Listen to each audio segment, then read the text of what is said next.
Welcome back. It's a standard ritual when you get a new car. I need to see what I'm working with. This isn't going to be a detail at this point of the build, so don't at me. Don't at me. It wasn't too grimy, this one, but at least with the dirt gone, any areas needing my attention will be highlighted. And as I walk around the car, I'll start to appreciate it more and more. This is a familiar feeling. I'm attached already.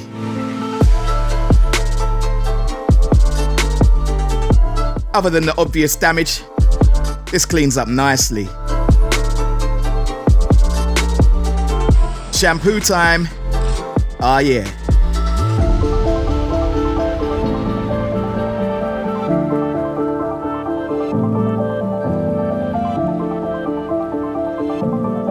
I still think that back end needs something. Maybe with the spoiler in the upright position, I'll change my mind. And let's crack on. And yes, I'm cleaning the damaged parts. Saves me getting dirty when removing them. Anyway, a quick towel down to finish it off.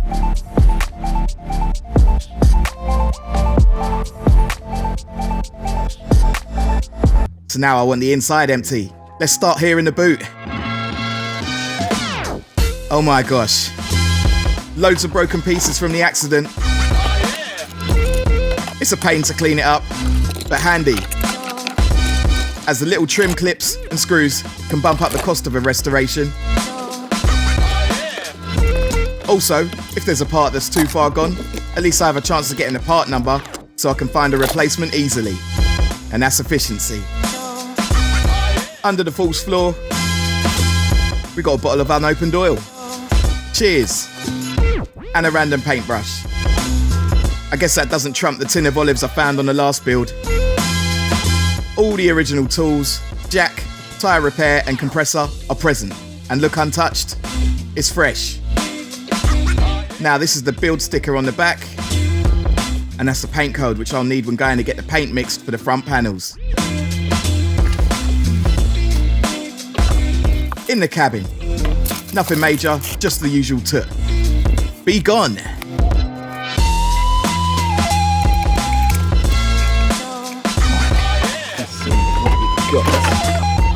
At the front, the headlight, which is in about 1 million pieces, needs to get the hell out of my way. Testament to Audi build quality though, as every bulb still worked. I'm not even joking.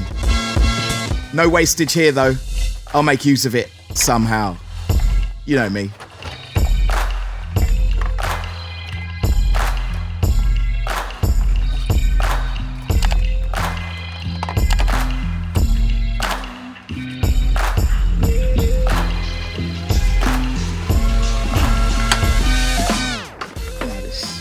It, but that should have been on there.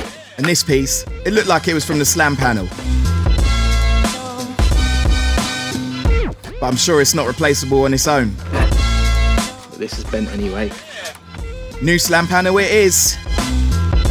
I'm such a child. Anyway, with all that boxed up and out of the way, I can crack on with getting the front end off. Starting with a bumper. I need to turn the wheel slightly to access the screws on the mudguard.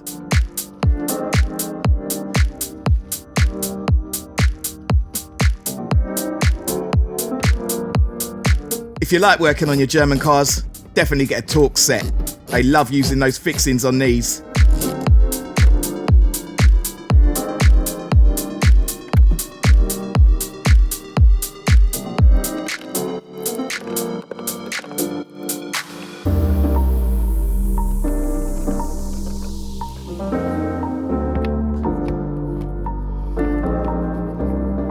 A few underneath and it should be free, right? Nah, It seems like there's something holding the bumper to the wing.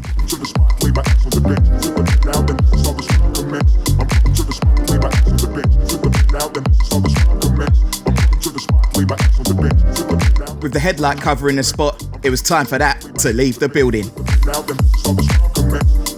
Off with this little trim piece. Hopefully that'll expose one of the bolts.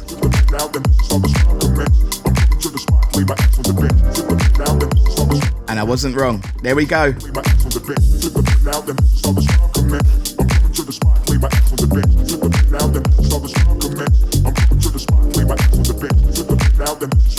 Some more at the top corner as well. Pretty simple so far.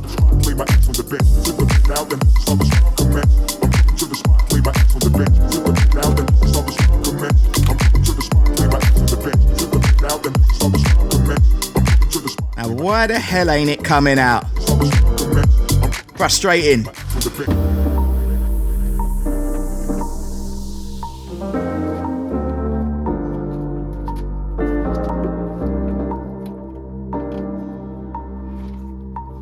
Chill. Hang about. There's another cheeky bolt lower down. No drama. We get it out, no delay. Yeah, you can see it here. Little bumper clip.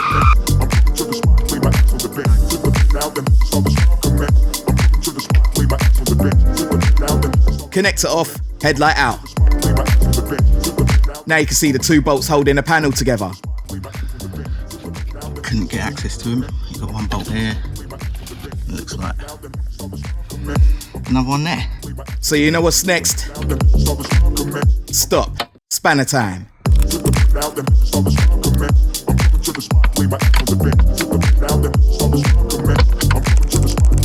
A little bit awkward, but check it. It's free.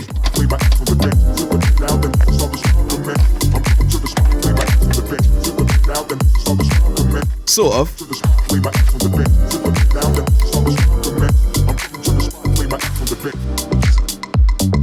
Looks like the grille goes through it. So more bolts going through the grille, which is part of the bumper, so off with it. A few along the top.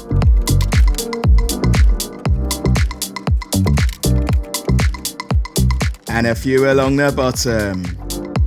Way.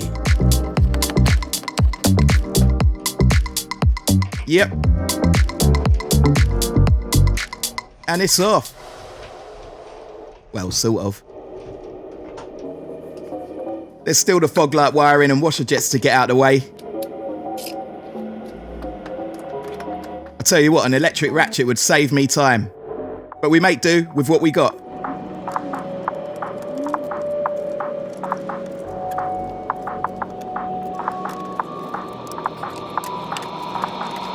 Cable tie released.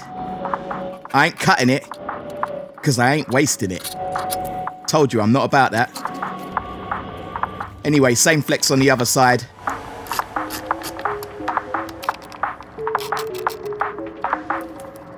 We're almost there.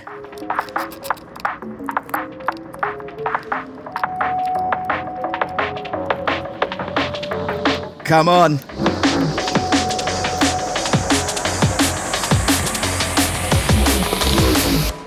Freedom!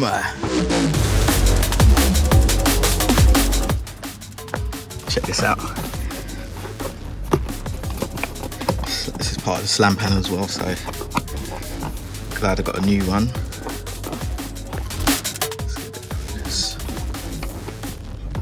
Because that is mashed. There's the crash bar. You can see that the main part, nothing's wrong with it, but this bit bent. Luckily, new slam panel I got has got a new one. Sweet. It's a charcoal canister, bracket for that. That's not biggie. This looks like a crash sensor for the airbags. Luckily, it went the other side because it's not there. Anyways, I unclip this and move it somewhere it can't be knocked around. And then proceed to remove the wiring for the horns.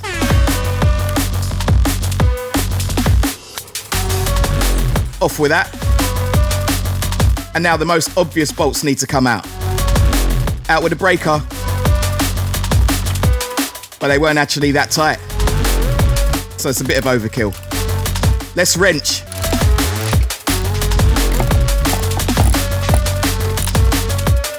Go on.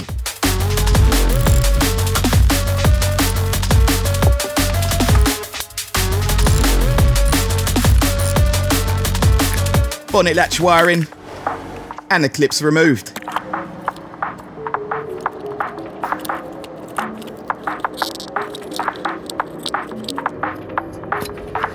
Another connector. This is the cable that pops the bonnet open when you pull the lever inside. Let's pop it out.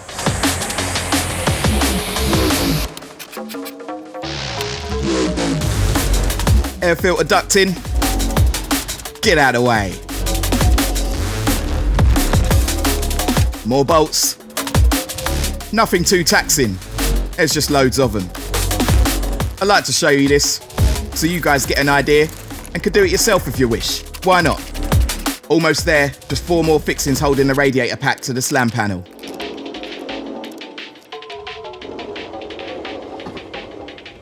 And we're off.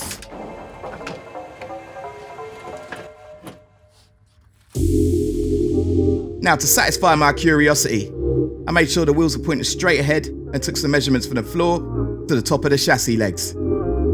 As you can see, bang on both sides. So at least vertically, this car ain't bent. So now we know the front's all square. Let's get it put back together. Phew! Anyway, that's all you're getting on this one. Smash the thumbs up, tell a friend, and I'll catch you on the next one. Bless up.